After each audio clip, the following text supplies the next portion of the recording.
The closest thing I guess this is a lot more like Wizard of Oz. I have the vegetable spring roll and Dungeness crab cake. What do you think is going to happen in 15 years for you, in 10 years? Where do you see yourself? Best case in the cemetery. Not in the cemetery. Sprinkled in ashes, smoked up by my homies. Worst case, I mean that's the worst case. That's the worst case. Okay. That's the worst case. Best case, multi-millionaire, owning all of this shit, you know what I'm saying? Because anywhere else, if I was white, I would have been like John Wayne. You know what I'm saying? Somebody who pulled themselves up from their bootstraps, from poverty, from welfare. Now I'm kissing Janet Jackson, doing movies. I feel like a tragic hero in a Shakespeare play. You know what I'm saying? I'm not really that educated, you know, and I'm not really a religious person.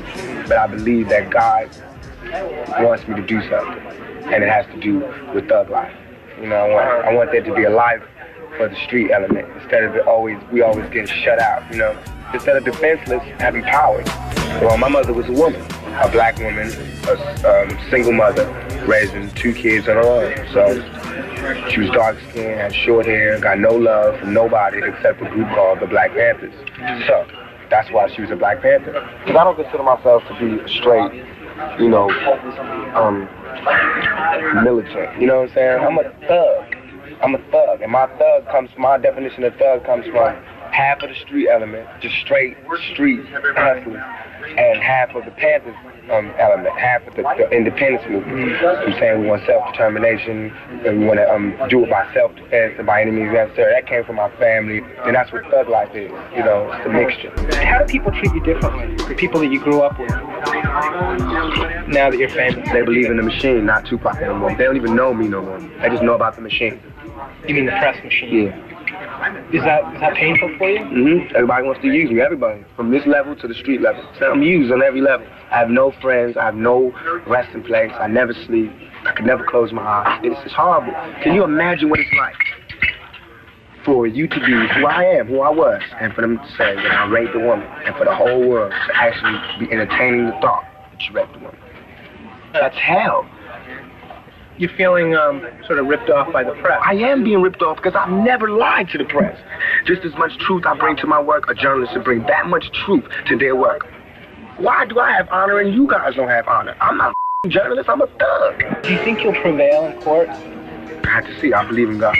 Whatever's supposed to happen is supposed to happen. But I cannot live in a jail cell. And that's why I don't rob people and stick up people. But for you to put me there and I didn't do it, I wouldn't go that route. I would die in jail. And that's what they want. They want for me to go through all of that, then come out, but I'm already dead. No creativity, I'm finished. There's a machine that I have nothing to do with. It's called the Tupac machine. And the media in this country have just viewed it and made me a monster. The people just, they say I'm a criminal. They say I spit hateful, vicious, violent lyrics. You know, it's like, I'm ready to be the bad guy. They gave me that job. I'm ready to have it. When Dan Quayle was suggesting that your album should be pulled off the racks and stuff like that, in a way that was probably the best publicity you could have gotten for the album. I don't see that as being the best publicity you could have gotten. Who wants the vice president of the country that you live in, the country that you are ready to defend, to say that your music is not fit, without him even listening to your whole album, without him even have known you or to meet you, for him to just make that, and she say it out loud. You were hurt by that. I was crushed. Did you have some great respect for Dan Quayle? Or no, I just have respect for government.